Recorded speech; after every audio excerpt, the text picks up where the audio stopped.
जब मेरी उम्र 7 साल थी, मेरे पापा का देहांत हो गया था। वो दिन मेरी जिंदगी का पहला जख्म लेकर आया था और शायद आखिरी सुकून भी वही ले गया था।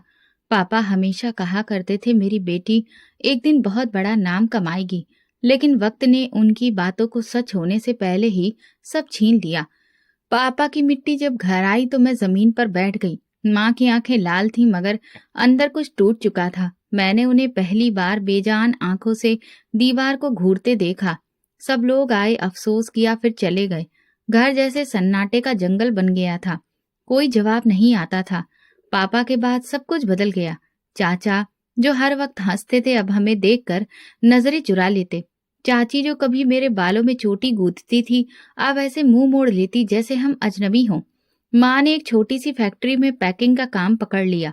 सुबह सूरज निकलने से पहले चली जाती और शाम को वापस आती तो थकी हुई होती, लेकिन मेरे लिए मुस्कान साथ लाती। वो मुस्कान जिसमें जिंदगी के झूठ पर पर्दा था। माँ थक जाती थी। आप मत जाया करो। नहीं बेटा, ये सब तुम्हारे लिए है। तुम पढ़ लिख जाओ तो मेरी थकान खत्म हो जाएगी। लेकिन मैं समझती थी कि उनका दिल पापा के साथ ही खत्म हो चुका है। वो सिर्फ जिंदा थी, जी नहीं रही थी। घर में खामोशी ने पैर पसार लिए थे। चाची कभी कभी कुछ ताने दे जाती। अब इस घर में तो बस बोझ ही बोझ है, और मैं अंदर से सिमट जाती। माँ कुछ नहीं कहती, बस नजरें नीची रखती और काम में लग जाती। फैक्ट्री से वापसी पर माँ जब दुपट्टा उतारती तो माथे पर पसीने के साथ मायूसी चमकती। उनके हाथों में छाले होते, लेकिन आवाज में कभी थकान नहीं आने देती। बेटा, रोटी रखी है, गरम करके खा लो। एक रात चाची की आवाज मेरे कानों में पड़ी। वो चाचा से कह रही थी, देख लिया, पहले तो पति को ही खा बैठी, अब न जाने कहाँ कहाँ घूमती फिरती है। चाचा ने बस एक ठंडी आह भरी। हमें क्या लेना देना, अपने घर की है, जो करे, मुझे मत घसीटो। मेरी छोटी सी समझ कुछ ज्यादा समझ न सकी, लेकिन दिल पर चोट जरूर लगी। माँ की आंखों में अक्सर एक अक्स नजर आता, जैसे कुछ छुपा रही हो। वो कुछ कहती नहीं थी, लेकिन उनकी खामोशी बोलती थी। माँ, आप उदास क्यों रहती हैं? नहीं बेटा, मैं तो खुश हूँ। तुम हो ना मेरे पास। मेरी माँ, वो औरत जो दिन रात मेरे लिए काम करती, मुझे पढ़ाती, मेरी हर छोटी बड़ी ख्वाहिश पूरी करने की कोशिश करती, वो वाकई क्या वैसी थी जैसा लोग समझते थे? नंदिनी, कल इंग्लिश का पेपर है ना, रात को सोते वक्त एक बार फिर से रिवीजन कर लेना, और भगवान से भी कहना कि वो तुम्हारी मदद करें। माँ को बस यही फिक्र रहती कि मैं पढ़ लिख जाऊं, अपने पैरों पर खड़ी हो जाऊं। वो अक्सर कहा करती, मेरी बेटी को किसी के सामने हाथ ना फैलाना पड़े, यही मेरी कामयाबी होगी। लेकिन फिर भी चाची का व्यवहार वही रहा। वो हम पर एहसान जताती, अगर हम ना होते तो तुम दोनों सड़क पर होती। उनका हर ताना एक कांटे की तरह दिल में चुभता, लेकिन मन खामोश रहता। मैं चुप रहती, लेकिन अंदर ही अंदर वो चुप्पी मुझे मार रही थी। कभी कभी रात को मैं जागती तो देखती कि माँ खिड़की से बाहर देख रही होती। उनकी आंखें दूर किसी गहरी सोच में डूबी होती। माँ, सो क्यों नहीं रही? बस नींद नहीं आ रही बेटा। मेरी जिंदगी एक ऐसे राज के आसपास घूमने लगी थी जिसे मैं समझ नहीं पा रही थी। मैं सिर्फ इतना जानती थी कि मेरे पापा की मौत के बाद मेरी माँ एक दीवार बन गई थी। ऐसी दीवार जिसने मुझे हर हवा, हर तपिश से बचाया, लेकिन खुद हर मुसीबत को चुपचाप सह लिया। मैं मैट्रिक की पढ़ाई कर रही थी। माँ की जिंदगी जैसे एक ही दायरे में घूमती। सुबह फैक्ट्री, शाम को घर, रात को खामोशी। लेकिन एक दिन मैंने कुछ अलग महसूस किया। माँ ने नए कपड़े पहने थे, वही जो पहले कभी नहीं खरीदे थे। मीठी सी खुशबू, हल्का सा मेकअप और कानों में छोटे से झुमके। मैं चौंक कर देखती, माँ, आपने ये कपड़े कब लिए? उन्होंने नजरें चुरा ली। बस, फैक्ट्री में तनख्वाह थोड़ी अच्छी मिली, सोचा अपनी बेटी के साथ अच्छी लगूंगी। मैं मुस्कुरा दी, लेकिन दिल में कुछ खटका। माँ ने पहले कभी ऐसी बात नहीं की थी। अगले हफ्ते जब रविवार आया, माँ ने आंगन में कपड़े फैलाए और खुद नल के पास बैठकर पांव धोने लगी। उनके पैरों में नई पायलें थीं। मैंने कभी उन्हें जेवर में दिलचस्पी लेते नहीं देखा था। माँ, ये पहली फैक्ट्री के मालिक ने तोहफे में दी है। अच्छी लगी? हाँ, अच्छी है। मगर मेरे दिल में एक सवाल और पैदा हुआ। उसी दिन शाम को माँ ने मुझसे कहा, बेटा, खाना फ्रिज में है, मैं जरा बाहर तक जा रही हूँ, देर हो सकती है। ये भी नया था। माँ पहले कभी शाम के बाद घर से नहीं निकलती थी। अगले दिन जब माँ फैक्ट्री से आई तो उनके हाथ में एक बैग था। अंदर से नीले रंग का खूबसूरत सूट निकाला। ये किसके लिए? अपने लिए लिया है। तुम्हें कैसा लगा?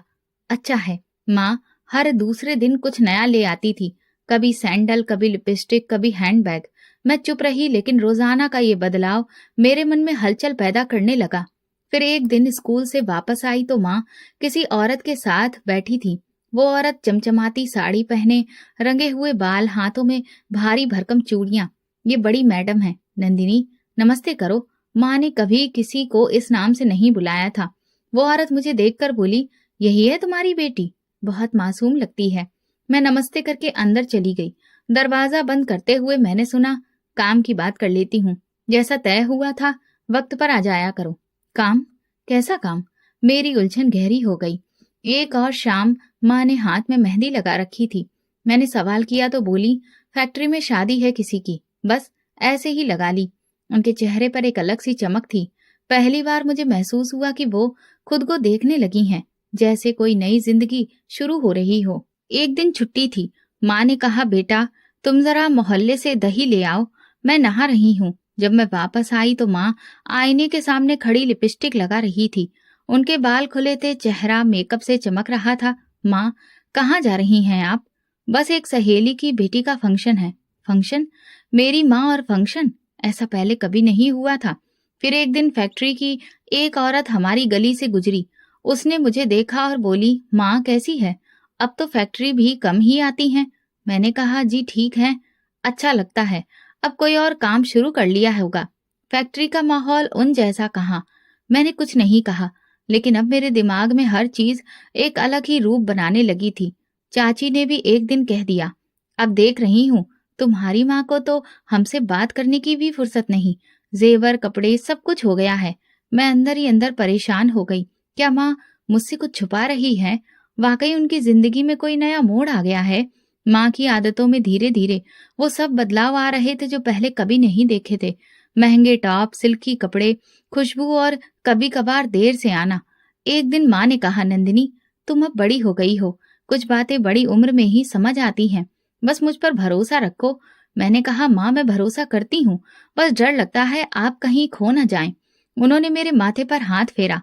मैं कहीं नहीं जा रही, हमेशा तुम्हारे साथ हूँ। लेकिन मैं जानती थी वो मेरे साथ नहीं, किसी और के साथ भी जुड़ी हुई हैं। कोई राज, कोई ऐसी बात जो वो बात बता नहीं रही थी। उसी दिन स्कूल से वापस आई तो गली के नुक्कड़ पर काफी ज्यादा शोर सुनाई दे रहा था। जैसे ही घर के दरवाजे पर पहुंची, आवाज तेज हो गई। तो समझती क्या है अपने आप को, ये शरीफों का मोहल्ला है। चाची की चीख थी। दरवाजा खोला तो सामने आंगन में चाची और माँ आमने सामने खड़ी थी। चाची की आंखें अंगारों की तरह जल रही थी और माँ के चेहरे पर वो खामोशी नहीं थी जो हमेशा रहती थी, बल्कि एक अजीब सी कैद नजर आ रही थी। मैंने क्या किया है? तुम्हें क्या मुसीबत है मुझसे? माँ ने दबे लहजे में कहा। चाची तुरंत पलटी। मुसीबत? मुसीबत यह है कि तुम अब मोहल्ले में बातें बनवाने लगी हो। एक फैक्ट्री में काम करने वाली औरत के पास इतना पैसा कहाँ से आता है? नए कपड़े, मेकअप, वो औरतें जो तुमसे मिलने आती हैं, ये सब क्या है? माँ ने अपना पल्ला ठीक करते हुए कहा, मेरा जीना दुश्वार कर दिया है तुमने। मैं तुम्हारे सहारे नहीं जी रही, अपने बल पर खड़ी हूँ। चाची की आवाज और तेज हो गई। अपने बल पर? कौन सा बल? जिस रास्ते पर चल रही हो वो ना इज्जत का है ना खुददारी का। मैं कुछ लम्हों तक दंग रह गई, फिर पास जाकर कहा, चाची क्या हो रहा है? चाची ने मेरी तरफ इशारा करके कहा, नंदिनी तुम जवान हो गई हो, आंखें खोलो। तुम्हारी माँ अब वो नहीं रही जो तुम समझती हो। मोहल्ले की औरतें बातें करती हैं, तुम्हारी माँ गंदी जगह पर जाती है और ये सब चीजें वहीं से आती हैं। माँ ने मेरे सामने हाथ जोड़ लिए। बस करो, नंदिनी के सामने मत बोलो। चाची पीछे नहीं हटी। मैं अब चुप नहीं रहूंगी। तुम्हें लगता है ये मोहल्ला अंधा है? सब जानते हैं तुम कहाँ जाती हो, किसके साथ जाती हो, और अब ये सब अपनी बेटी को भी सिखाओगी? माँ ने कुछ नहीं कहा, बस अंदर चली गई। मैं पीछे गई, लेकिन उन्होंने दरवाजा बंद कर लिया। कमरे में खामोशी थी, सिर्फ सांसों की आवाज सुनाई दे रही थी। मैं पलटी तो चाची वहीं पर खड़ी थी। सख्त लहजे में बोली, याद रखना नंदिनी, तुम्हारी माँ तुम्हें भी इसी रास्ते पर लगा देगी। ये औरत अब अच्छी नहीं रही। शाम तक माँ कमरे से बाहर नहीं आई। मैंने कई बार दरवाजा खटखटाया, जवाब नहीं मिला। अगली सुबह जब स्कूल जाने लगी तो माँ ने बिना मेरी तरफ देखे बस इतना कहा, बेटा किसी की बातों पर ध्यान मत दो, मैं तुम्हारी माँ हूँ और हमेशा रहूंगी। मैं कुछ ना बोली। दिल में सवाल थे मगर शब्द नहीं थे। कई दिन ऐसे ही गुजरे। मोहल्ले की औरतें मुझे देखकर बातें करती, कभी हंसती, कभी तरस भरी नजरों से देखती। एक दिन स्कूल से आते हुए रानी आंटी ने बुला लिया। नंदिनी बेटा, तुमसे कुछ कहना था। तुम्हारी माँ अच्छी औरत है, लेकिन दुनिया अच्छी नहीं है। इस रास्ते से बचो, वरना बहुत कुछ खो दोगी। मैंने नजरें झुका ली। आंटी, मुझे कुछ समझ नहीं आता, उन्होंने धीरे से कहा। कभी माँ का पीछा कर लेना तो खुद पता चल जाएगा। उस रात मुझे नींद नहीं आई। माँ आकर मेरे पास बैठ गई। तुम परेशान हो? मैंने सर हिलाया। लोग बहुत कुछ कह रहे हैं माँ। उन्होंने मेरे सर पर हाथ फेरा। लोगों का काम है कहना, तुम बस अपने दिल की सुनो। लेकिन मेरा दिल अब शोर मचाने लगा था। जो सवाल कभी दबे दबे से थे, अब चीखने लगे थे। चाची का इल्जाम, मोहल्ले की बातें और माँ की खामोशी, सब कुछ उलझता जा रहा था। एक शाम चाची ने मुझे बुलाया। माँ किसी काम से बाहर गई हुई थी। मैं किचन में रोटियां पका रही थी। चाची ने कहा, नंदिनी जरा मेरे साथ आओ, कुछ बात करनी है। मैं चुपचाप उनके साथ चली गई। वो मुझे छत पर एक कोने में बिठाकर बोली, देखो बेटा, मैं तुम्हारी दुश्मन नहीं हूँ। मैं कुछ नहीं बोली, सिर्फ उनकी तरफ देखा। तुम अभी बच्ची हो, लेकिन तुम्हें पता होना चाहिए कि तुम्हारी माँ क्या कर रही हैं। जिसे तुम माँ समझ रही हो, वो अब सिर्फ माँ नहीं रही, वो औरत बन चुकी है। चाची, आप क्यों ऐसी बातें करती हैं? मेरी आवाज में डर था। उन्होंने गहरी सांस लेकर कहा, मैं तुम्हें वो सब कुछ बताने लगी हूँ जो शायद तुम्हें कोई और ना बताए। तुम्हारी माँ कोठे पर जाती है, वो जो मोहल्ले के नुक्कड़ पर बड़ा सा पुराना मकान है ना, वहीं। मैं चौंक कर उनकी तरफ देखने लगी। दिल जैसे जोर से धड़का। मैंने अपनी आंखों से देखा है, रंगीन साड़ी, घुंघरू, पान की खुशबू और वो सब लोग जिन्हें शरीफ लोग अपने घर में बैठने भी नहीं देते, वो सब तुम्हारी माँ के आस पास होते हैं। आपको गलतफहमी हुई है चाची, मैंने कमजोर लहजे में कहा। वो बोली, गलतफहमी? बेटा, ये मोहल्ला अंधा नहीं है, हर चीज देखी जाती है। तुम्हारी माँ फैक्ट्री नहीं जाती, वो अब दूसरा काम कर रही है। और तुम जानती हो वहां क्या काम होता है? मैंने नजरें झुका ली। उनके शब्द जैसे दिमाग में गूंजने लगे। मुझे लगा मैं बहरी हो जाऊंगी। एक औरत जब इज्जत की कमाई छोड़ दे और रास्ता बदल ले, तो उसकी चाल, उसकी बात, उसके कपड़े सब बदल जाते हैं। क्या तुमने नोट नहीं किया? तुम्हारी माँ पहले कैसी थी, अब कैसी है? मैंने और कुछ नहीं सुना। उठना चाहा तो उन्होंने मेरा हाथ पकड़ लिया। बेटा, तुम मेरी भतीजी हो, इसीलिए कह रही हूँ, वरना कल तुम भी इसी रास्ते पर चली गई तो क्या हम मुंह दिखाने के काबिल रहेंगे? तुम्हारी माँ ने अपने लिए जो किया वो ठीक है या गलत, भगवान जाने, लेकिन तुम अभी मासूम हो।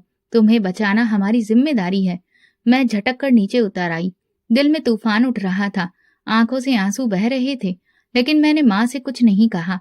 वो रात खामोशी से कटी। अगले दिन स्कूल जाते वक्त गली में वही साड़ी वाली औरत दिखाई दी जो पहले माँ से मिलने आई थी। आज भी वो पान चबाकर बातें किए जा रही थी। ऊंची एड़ी की चप्पल पहने गली के नुक्कड़ पर खड़ी थी। मेरी तरफ देखा और मुस्कुराकर बोली, अरे नंदिनी बेटी, तुम्हारी माँ आज आई नहीं? मैं हकलाकर बोली, वो घर पर नहीं है। ठीक है, बता देना, धंधे पर गैर हाजिरी हो तो पैसे नहीं मिलते। ये कहकर वो पलट गई। मेरा दिल बैठ गया। चाची की बातें, वो औरत, सब एक जैसे सच की तरफ इशारा कर रहे थे, मगर दिमाग मानने को तैयार नहीं था। घर आकर माँ को देखा तो वो सब्जी काट रही थी। मैं उनके पास जाकर बैठ गई। माँ, वो औरत कौन थी जो अक्सर आपसे मिलने आती हैं? कौन? माँ ने पूछा। जो साड़ी में होती है, जिसके हाथ में हर वक्त पान होता है। माँ ने चाकू एक तरफ रखकर मेरी तरफ देखा। बस एक जानने वाली है, कुछ काम होता है तो आ जाती है। कैसा काम माँ? माँ ने सर झुका लिया। बहुत सी बातें तुम्हारे समझने की नहीं है अभी। मैं चुप हो गई। कुछ भी साफ नहीं था, लेकिन गहराई में जैसे कुछ काला पानी बह रहा था। हर चीज डूबती जा रही थी। उसी शाम चाची ने फिर से बात छेड़ दी। देख लिया बेटा, अभी भी भरोसा नहीं आया? वो औरत खुद आकर कह गई कि तुम्हारी माँ धंधे पर नहीं आई। ये क्या है? ये वही जगह है जिसे तुम अब तक नजरअंदाज करती आई हो। शायद कोई गलत फहमी हो चाची, शायद माँ किसी और मकसद से जाती हो। मकसद? उन जगहों पर सिर्फ एक ही मकसद से औरतें जाती हैं। तुम जैसी मासूम लड़कियां ही बाद में पछताती हैं। मैंने मुंह छुपा लिया। माँ के बारे में कुछ भी यकीन से नहीं कहा जा सकता था, लेकिन दिल अब भी लड़ रहा था। दिल अभी माँ के हक में फैसला करना चाहता था। एक दिन स्कूल से आकर मैं किताबें रख रही थी कि दरवाजे पर जोर से दस्तक हुई। बाहर गली में शोर था, लेकिन उस दस्तक में एक अजनबीपन था। माँ घर पर नहीं थी। मैंने दरवाजा खोला तो सामने वही औरत खड़ी थी जो कभी कभार माँ से मिलने आया करती थी।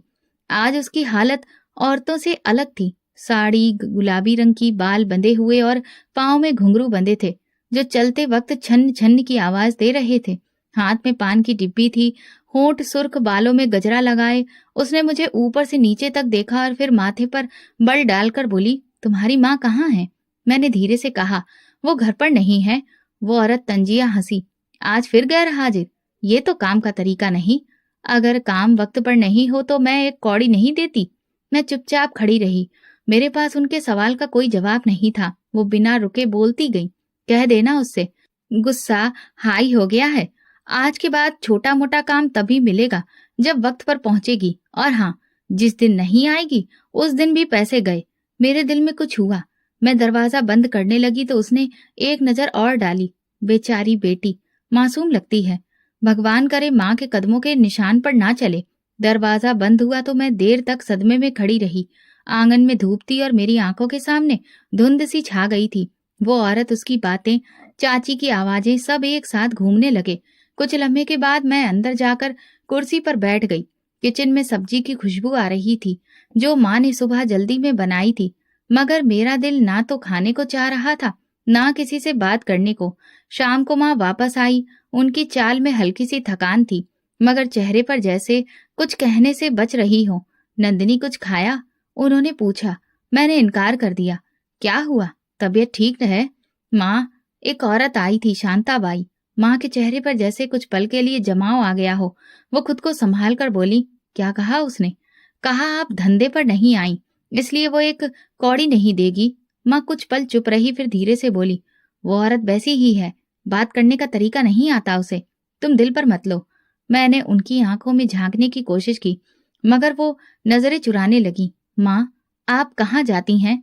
वो धंधा क्या होता है? माँ तुरंत मेरे कंधे पर हाथ रखकर बोली, ये तुम्हारे जानने की बातें नहीं है बेटा, तुम पढ़ाई पर ध्यान दो। लेकिन अब बात सिर्फ पढ़ाई तक नहीं रही थी।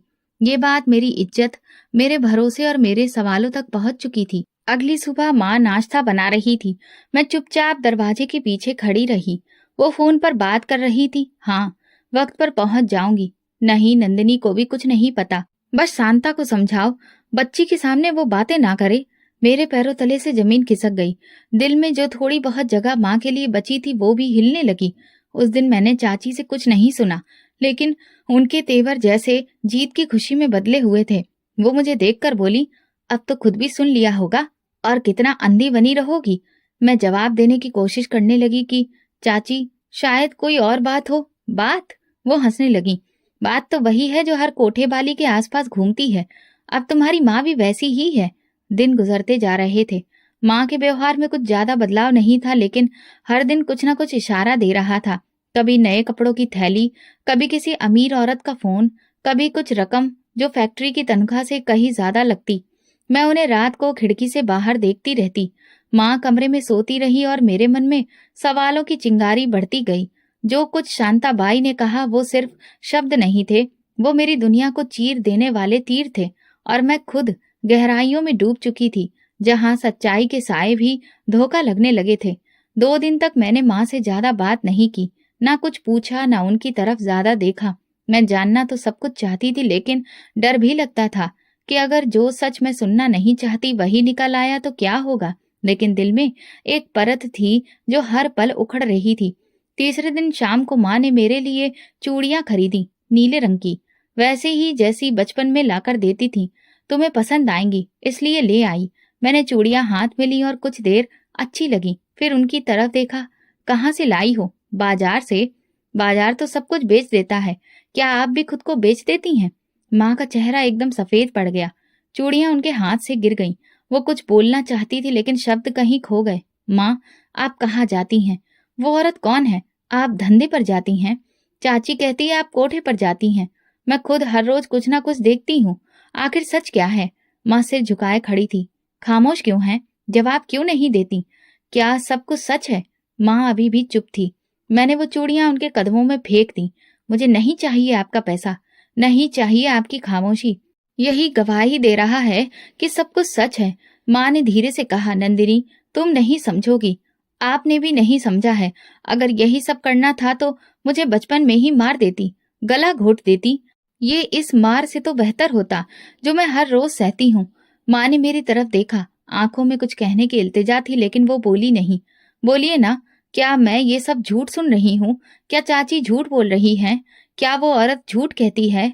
माँ के होंठ हिले लेकिन आवाज नहीं निकली। शायद उनके पास मेरे सवालों के जवाब नहीं थे, या शायद वो देना नहीं चाहती थी।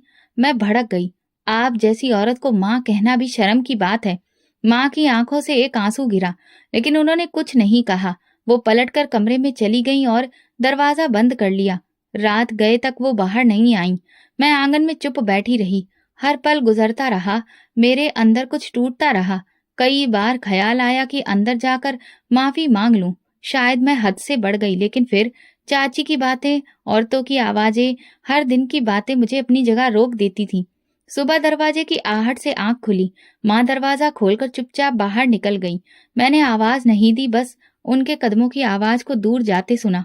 उस दिन मैं स्कूल नहीं गई। सारा दिन कमरे में बैठकर सोचती रही। दिल अजीब सी उलझन में था। दोपहर को जब आंगन में आई तो देखा माँ की चप्पल दरवाजे के पास थी। उनके कमरे में रामायण की किताब खुली रखी थी, जैसे जाने से पहले कुछ देर उसके साथ बैठी थी। मैं उनके बिस्तर पर जाकर हाथ फेरा तो वो भी हल्का गर्म था। मैं बैठ गई और वो सब याद करने लगी जो माँ ने मेरे लिए किया। मेरे स्कूल की फीस, नए कपड़े, मेरे लिए दिन रात काम करना। फिर मन में वो मंजर आया जब उन्होंने कहा था, मैं तुम्हारे लिए कुछ भी कर सकती हूँ। तो क्या वो वाकई कुछ भी कर रही थी? शाम को जब वो वापस आई तो मैं दरवाजे पर खड़ी थी। उन्होंने मेरी तरफ देखा। आंखों में थकान और सवाल दोनों थे। कुछ खाया? मैंने इनकार में सिर हिलाया। नहीं। खा लो, भूखे रहने से दिल नहीं भरता। मैं चुप रही। उनके चेहरे पर वही पुरानी नमी थी, लेकिन अब मैं उनकी नरमी के पीछे की सच्चाई जानना चाहती थी। आज नहीं, शायद कल, लेकिन अब सवाल का जवाब चाहिए। उन्होंने मेरे सिर पर हाथ रखा। तुम मेरी बेटी हो नंदिनी, मैं तुम्हें कभी दुख नहीं दूंगी, बस इतना याद रखना। मैंने कुछ नहीं कहा, लेकिन दिल में वो लम्हा ठहर गया जब मैंने उन्हें कहा था, मार देती तो बेहतर था। वो शब्द अब मेरे दिल पर बोझ बन चुके थे। कमरे में आकर आईने में देखा तो खुद से नजरें नहीं मिला पाई। सॉरी। मैं जानती थी वक्त आ गया है कि मैं सच खुद तलाश करूं। खामोशी अगर गुनाह है तो मैं खुद गवाह बनना चाहती हूँ, और अगर वो बेगुनाह है तो मैं खुद उनकी बेगुनाही का सबूत बनूंगी। उस रात के बाद मेरे अंदर कुछ बदल गया था। मुझे एहसास हो गया था कि शक की आग में जलते रहने से बेहतर है कि सच का सामना किया जाए। अब मैं खुद अपनी आंखों से देखना चाहती थी कि माँ कहाँ जाती है, किससे मिलती है, और उनके बारे में जो कुछ कहा जा रहा है उसमें कितनी सच्चाई है। अगले दिन माँ ने सुबह जल्दी नाश्ता बनाया और किचन में मुझे आवाज दी, नंदिनी रोटी गरम कर लेना, मैं जरा काम से जा रही हूँ। मैंने सिर हिलाया। दरवाजा बंद होने की आवाज सुनते ही मैं चुपके से कमरे में गई, दुपट्टा उठाया, जूते पहने और दरवाजे से बाहर निकल गई। माँ गली से मुड़ चुकी थी, लेकिन उनके कदमों की रफ्तार का मुझे अंदाजा था। मैं थोड़ा दूर रहकर उनका पीछा करने लगी। वो मोहल्ले के आखिरी कोने से निकलकर मेन सड़क पर आ गई। मैंने 2-3 बार खुद को दुकानों के पीछे और मोड़ों पर छुपाया ताकि वो मुझे देख ना ले। वो एक रिक्शा में बैठी और मैं तुरंत पास के रिक्शे में बैठकर पीछे चल पड़ी। कुछ ही देर में हम शहर के पुराने हिस्से में दाखिल हो गए। यहाँ गलियां तंग थीं, मकान खस्ता, लेकिन कुछ बिल्डिंग्स पर चमकते हुए बल्ब और रंग बिरंगी रोशनियां साफ बता रही थी कि ये कोई आम इलाका नहीं। माँ ने रिक्शे से उतरकर एक गली का रुख किया। मैं थोड़ा पीछे रुकी और रिक्शा वाले को पैसे देकर तेजी से उनके पीछे चल दी। वो एक बड़े दरवाजे के पास जाकर रुकी थी, जिसके ऊपर लकड़ी का पुराना सा बोर्ड लगा हुआ था। मैंने खुद को एक खंबे के पीछे छुपा लिया और वहां खड़ी हो गई। माँ दरवाजे पर खड़ी थी। उन्होंने साड़ी का पल्लू ठीक किया, बालों और हाथ पांव को संवारा और दरवाजे पर हल्की सी दस्तक दी। कुछ ही पलों में दरवाजा खुला और माँ अंदर चली गई। मेरे पैरों तले जमीन खिसक गई। जब वो नजरों से गायब हो गई तो मैं धीरे धीरे दरवाजे के पास गई। सामने तख्ती पर जो लिखा था उस पर चमकती हुई सुनहरी स्याही में लिखा था, तितलियों का चमन सिर्फ अमीर लोगों का दिल बहलाने के लिए। ये पढ़ते ही मेरी आंखों के सामने अंधेरा छा गया। दिल की धड़कन तेज हो गई, जैसे शरीर में खून की रफ्तार बढ़ गई हो। मैं एक कदम पीछे हटी और दरवाजे की दीवार से लग गई। इतने में अंदर से मौसीकी की धीमी आवाज आने लगी, जैसे किसी प्रोग्राम की तैयारी हो। हंसी की आवाजें, घुंघरुओं की झनकार और कभी कभार मर्दाना ठहाके। ये वो सब कुछ था जिससे मैं हमेशा घृणा करती आई थी, गंदा, बदनाम और शर्मनाक समझती थी। कुछ देर के बाद एक नौजवान जो महंगे कपड़े पहने था दरवाजा खोलकर अंदर गया। पीछे से एक औरत ने उसका स्वागत किया और फिर दरवाजा बंद कर दिया। मैं दीवार के पीछे से ये सब देख रही थी। माँ अंदर मौजूद थी और वो जगह, वो माहौल, सब कुछ चाची की बातों को सच साबित कर रहा था। मगर इसके बावजूद मेरे दिल में एक शक बाकी था। क्या वाकई माँ वही सब कुछ कर रही थी जिसका मुझे संदेह था, या फिर कोई और सच्चाई भी छुपी थी जिसे मैं नहीं जानती थी। इसी बीच एक ऑटो रिक्शा आकर रुका और उसमें से दो आदमी उतरे। एक ने सिगरेट जलाया और दूसरा अंदर की ओर देखते हुए बोला, सुना है आज नया माल आया है, वही जिसका जिक्र शांता बाई कर रही थी। बड़ी खास चीज है। कौन? वही जो पहले फैक्ट्री में काम करती थी। हाँ वही, कहते हैं बहुत खास बन गई है। मैंने सांस रोक ली। ये बात मेरी माँ के बारे में थी। अब न केवल मोहल्ले वाले बल्कि यहाँ के बाकी लोग भी माँ के बारे में वही बातें कर रहे थे। मैं तुरंत वहां से हट गई और कोने में जाकर बैठ गई। मेरे हाथ कांप रहे थे और दिल सुन्न हो गया था। आंखों के सामने माँ का अंदर जाना बार बार घूम रहा था। दिमाग तो वापस आ चुका था मगर दिल अभी भी बेचैन था। उस रात नींद मुझसे कोसों दूर थी। तख्ती पर जो लिखा था वो मेरी आंखों में छप चुका था। अब मेरे पास खामोशी का कोई बहाना नहीं था। मैंने सच देख लिया था। अब केवल सच्चाई का सामना करना बाकी था। अगले दिन मेरे मन में कुछ और ही चल रहा था। जो कुछ कल देखा था उसने मेरी सहनशीलता की सीमा छू ली थी।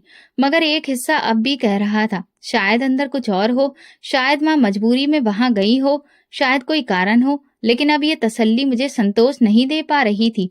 मैंने फैसला किया कि एक बार फिर खुद जाकर देखूंगी और इस बार कुछ भी छुपा नहीं रहेगा। माँ आज फिर सुबह सवेरे तैयार होकर गई। साड़ी, चूड़ियां, हल्की खुशबू और बालों में गजरा।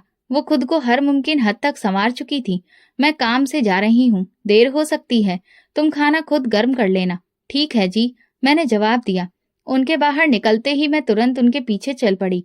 उसी रास्ते पर जहाँ कल देखा था, पुराना इलाका, वही बड़ा सा दरवाजा। मैं एक दुकान के पीछे छुप गई और कुछ देर तक सब देखती रही। कुछ ही पलों में दरवाजा खुला और माँ अंदर चली गई। मैं पास ही बैठ गई। वक्त गुजरता गया। शाम की रोशनी धीरे धीरे धुंधली होने लगी। कुछ ही देर में दरवाजा फिर खुला। इस बार माँ बाहर आई। उनके साथ दो मर्द थे, दोनों महंगे कपड़ों में, ब्रांडेड घड़ी और चश्मा पहने। उनके अंदाज से साफ लग रहा था कि यही वो अमीर लोग हैं जिनके लिए ये कोठी चलाई जाती है। मैं दीवार की ओट से झांक रही थी।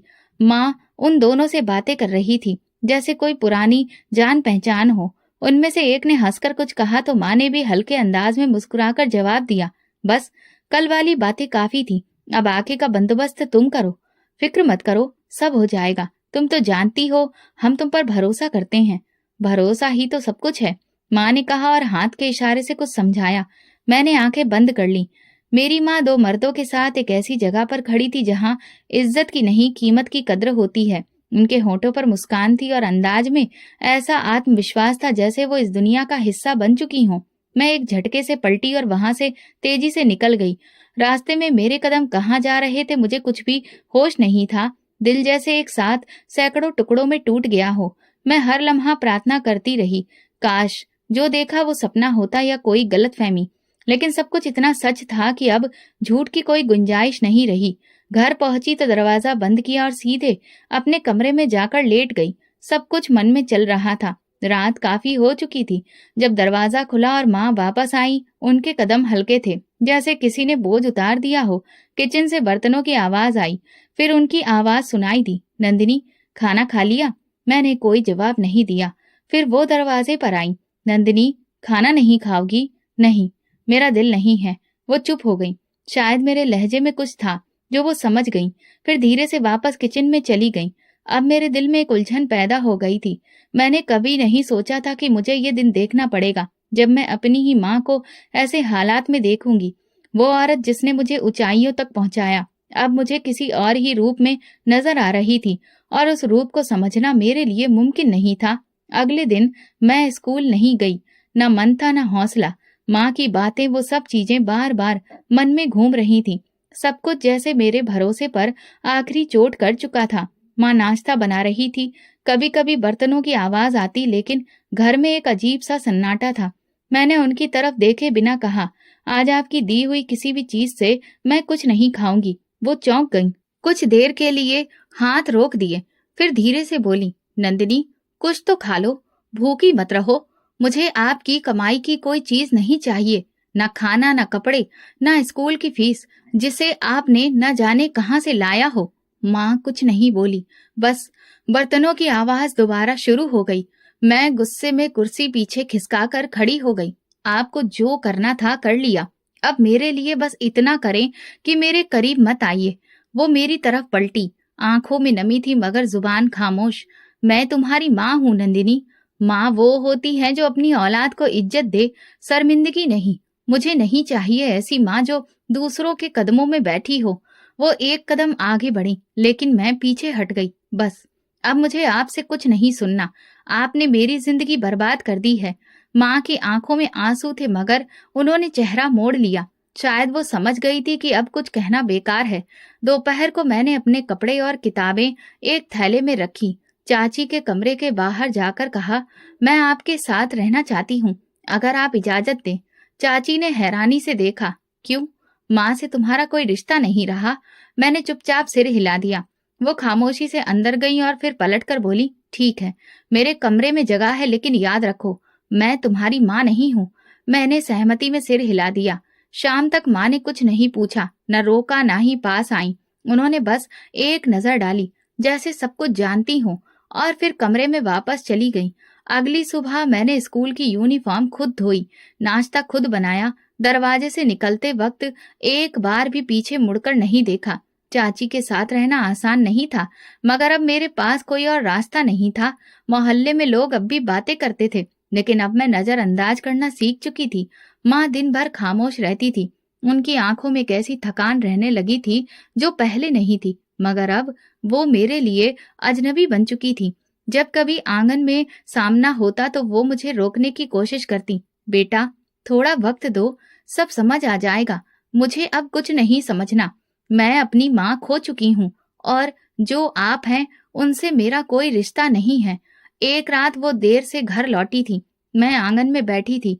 उन्होंने पूछा, खाना खाया? आपको लगता है कि मैं आपकी कमाई से खाऊंगी? ये सब तुम्हारे लिए ही तो कर रही हूँ नंदिनी। उनकी आवाज भारी हो गई थी। अगर मेरे लिए ये सब किया तो फिर तो आपको बहुत पहले ही मुझे मार देना चाहिए था। माँ की आंखों से आंसू बहने लगे। उन्होंने कुछ और कहना चाहा, फिर चुप हो गई। चाची ने दूसरे दिन तंजिया अंदाज में कहा, आखिरकार तुम्हें अकल आ गई। हम कब से कह रहे थे तुम्हारी माँ वो नहीं जो नजर आती है। मैंने कुछ नहीं कहा। अब ना किसी का सहारा चाहिए था, ना सफाई। मैं अपनी माँ से हर रिश्ता खत्म कर चुकी थी। एक दिन माँ ने खामोशी से मेरा यूनिफॉर्म धोकर आंगन में सुखा दिया। मैंने उसे वापस ले जाकर उनके दरवाजे के बाहर रख दिया। साथ ही एक कागज पर लिखा, मेहरबानी करके मेरे कपड़ों को मत छुएं। पढ़ने के बाद माँ ने वो कागज तय करके अपनी जेब में रख लिया और दरवाजा बंद कर लिया। उसी रात बारिश हुई। कमरे की छत से पानी टपक रहा था। मैं जागी और देखा, माँ छत पर चढ़ी हुई थी, भीगती हुई। वो एक सुराख बंद कर रही थी। वो मुझे भीगने से बचा रही थी। मैं चुपचाप खिड़की से उन्हें देखती रही, मगर दरवाजा नहीं खोला। मेरे दिल में तूफान था, लेकिन जुबान खामोश थी। वो कुछ कहना चाहती थी, मगर मेरे शब्द पहले ही दरार डाल चुके थे। अब हमारे बीच सिर्फ खामोशी बची थी, और उसी खामोशी में माँ की आंखों के आंसू और मेरा खत्म हुआ रिश्ता दोनों बह रहे थे। माँ के साथ रिश्ता तो मैंने पहले ही तोड़ दिया था, लेकिन वो घर में मौजूद थी। अपने कमरे में चुपचाप रोज सुबह जाती, शाम को वापस आती और खामोशी से दीवारों से बातें करती।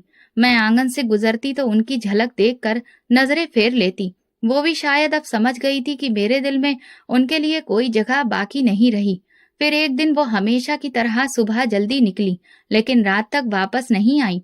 शुरुआत में तो मुझे कोई फर्क नहीं पड़ा। चाची ने कहा, आवारा लोगों के लिए रात क्या दिन क्या, कोई फर्क नहीं पड़ता। चली गई होगी कहीं किसी और के घर। मैंने सिर्फ सिर हिलाया, जैसे उनकी गैर मौजूदगी मेरे लिए कोई मायने नहीं रखती। अगला दिन भी गुजर गया, वो नहीं आई।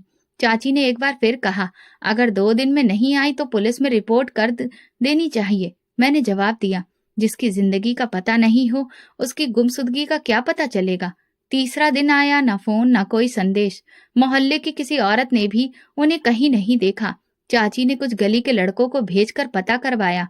शायद वही पुराना कोठा हो या वो औरत जिसका नाम शांताबाई है, वहां कुछ सुराग हो।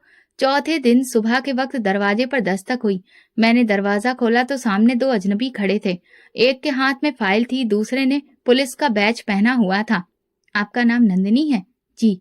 आपकी माँ का नाम सुमन। उन्होंने एक नजर एक दूसरे को देखा, फिर धीरे से कहा, हमें अफसोस है, आपकी माँ एक हादसे में मर चुकी हैं। मेरे अंदर कुछ भी हरकत नहीं हुई, जैसे ये खबर न दिल को छू रही थी न दिमाग को। मैं दरवाजे से हटकर एक तरफ हो गई। चाची पास आ गई। क्या हुआ? पुलिस वाले ने जवाब दिया, रात को शहर के पुराने इलाके में एक बिल्डिंग में धमाका हुआ। आपकी माँ वहीं मौजूद थी। चाची ने तुरंत कहा, तो वो किसी धंधे में ही मरी है। हमें पहले ही शक था। पुलिस वाले ने कुछ औपचारिक सवाल किए, शिनाख्त के लिए फॉर्म दिया और कहा, डेड बॉडी को अस्पताल में भेज दिया गया है।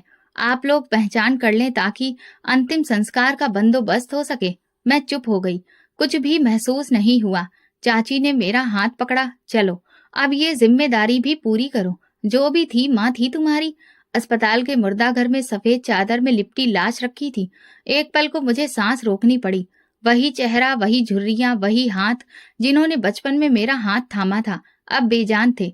चाची ने कान में कहा, अभी वक्त है, माफी मांग लो। मैंने कोई जवाब नहीं दिया। अंदर कुछ नहीं था, जैसे दिल दिमाग बंद हो चुके थे। माँ की डेड बॉडी आंगन में रखी थी, सफेद कफन में लिपटी हुई, लेकिन एक अजीब सी खामोशी थी जिसमें बहुत गहराई थी, जैसे कोई बहुत बड़ी जंग जीत कर वापस आया हो। मोहल्ले की औरतें आसपास बैठी थीं, कुछ अफसोस कर रही थी, कुछ बस देख रही थी। लेकिन जो सबसे हैरान करने वाली बात थी, वो खुशबू थी। एक हल्की मगर बहुत खास खुशबू, ऐसी जो आम इत्र से नहीं आती, न ज्यादा तेज न हल्की, बस अजीब सी तासीर लिए हुए जो दूर तक फैल रही थी। एक औरत ने धीरे से कहा, मैंने तो ऐसी खुशबू कभी किसी डेड बॉडी से नहीं सूंघी। बाकी कुछ लोग जो हमेशा ताने देते थे आज चुप थे। किसी ने कहा, पता नहीं हमने इस औरत के बारे में क्या कुछ नहीं कहा, लेकिन अब तो भगवान खुद गवाही दे रहा है। चाची का चेहरा सफेद पड़ चुका था। वो बार बार मेरी तरफ देखती, जैसे कुछ पूछना चाहती हो कि ये सब क्या हो रहा है। मैं नजरें झुका ली, क्योंकि मेरे पास भी कोई जवाब नहीं था। दोपहर तक आंगन में लोग जमा हो गए, कुछ जानने वाले, कुछ मोहल्ले वाले और कुछ वो जिन्हें मैंने पहले कभी नहीं देखा था। उनके कपड़े, अंदाज और व्यवहार से लग रहा था कि वो आम लोग नहीं हैं। फिर गली के मोड़ पर अचानक गाड़ियों का एक बड़ा काफिला दिखाई दिया। फौजी गाड़ियां, झंडे और यूनिफॉर्म पहने हुए बड़े बड़े अफसर तेजी से घर के दरवाजे तक पहुंचे और आंगन में आ गए। उनके आने पर सब लोग हैरान थे। किसी ने कहा, ये क्या माजरा है? आर्मी के लोग यहाँ पर क्यों आए हैं? लेकिन अगला मंजर सबको और ज्यादा हैरत में डाल गया। एक अफसर आगे बढ़ा, डेड बॉडी के पास आया और बाकायदा सलामी दी। उसके पीछे खड़े बाकी फौजियों ने भी एक साथ सलामी दी। आंगन में पूरी तरह से खामोशी पसर गई। मैं पत्थर सी खड़ी थी। चाची का हाथ मेरे बाजू पर आकर टिक गया। वो खुद को सहारा दे रही थी। किसी ने कहा, क्या ये वही सुमन है, नंदिनी की माँ? अफसर ने कुछ लम्हों के इंतजार के बाद मुझसे पूछा, क्या आप नंदिनी हैं? हाँ। आपकी माँ के बारे में कुछ बातें करनी है, अगर आप इजाजत दें। मैंने सिर हिलाया। अफसर ने गहरी सांस ली, फिर सबके सामने बोलना शुरू किया। सुमन जी हमारी खुफिया एजेंसी में काम करती थी। उनका मिशन बेहद नाजुक था। वो एक ऐसे नेटवर्क के अंदर काम कर रही थी जो देश के खिलाफ साजिश कर रहा था। इस मिशन के दौरान वो कई बार अपनी जान खतरे में डाल चुकी थी। लोग एक दूसरे को देखने लगे। अफसर ने अपनी बात को जारी रखा। उनकी पहचान हमेशा छुपी रही, यहाँ तक कि उनके अपने करीबी भी उनकी सच्चाई से अनजान थे। लेकिन जो कुर्बानी उन्होंने दी, उसकी जितनी तारीफ की जाए कम है। कल रात के हादसे में उन्होंने अपनी जान देकर कई और जानें बचाई हैं। मेरी चाची के मुंह से अचानक निकला, हे भगवान, हमने तो समझा था कि। अफसर ने बात काटते हुए कहा, हम जानते हैं उनकी जिंदगी आसान नहीं थी, मगर वो जो कुछ भी कर रही थी वो वतन के लिए था। हमें गर्व है कि वो हमारे साथ थी। आंगन में कई लोगों की आंखें नम हो गईं। मोहल्ले की बुजुर्ग औरतें जिन्होंने कभी माँ से सीधे मुंह बात तक नहीं की थी, आज सिर झुकाए खड़ी थी। अफसर ने मुझसे कहा, आपकी माँ ने आपके लिए एक चिट्ठी छोड़ी थी जो हमें आप तक पहुंचानी थी।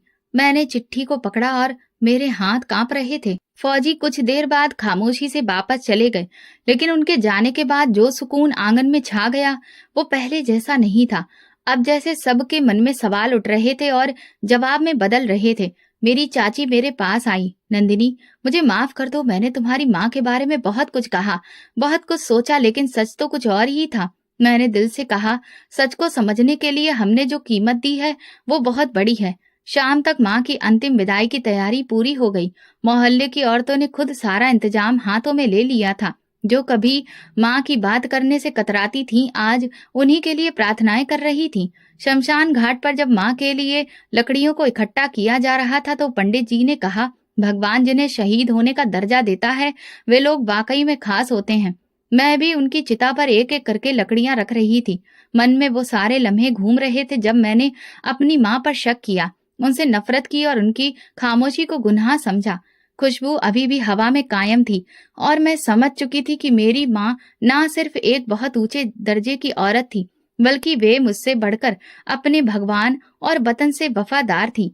ये वो लम्हा था जब मुझे पहली बार उनकी खामोशी समझ में आई और मैं चाहकर भी खुद को माफ नहीं कर सकती थी। माँ को गुजरे हुए बहुत दिन हो गए, लेकिन मेरे अंदर की बेचैनी खत्म नहीं हुई। मोहल्ले वाले अब मेरे साथ नरम हो चुके थे।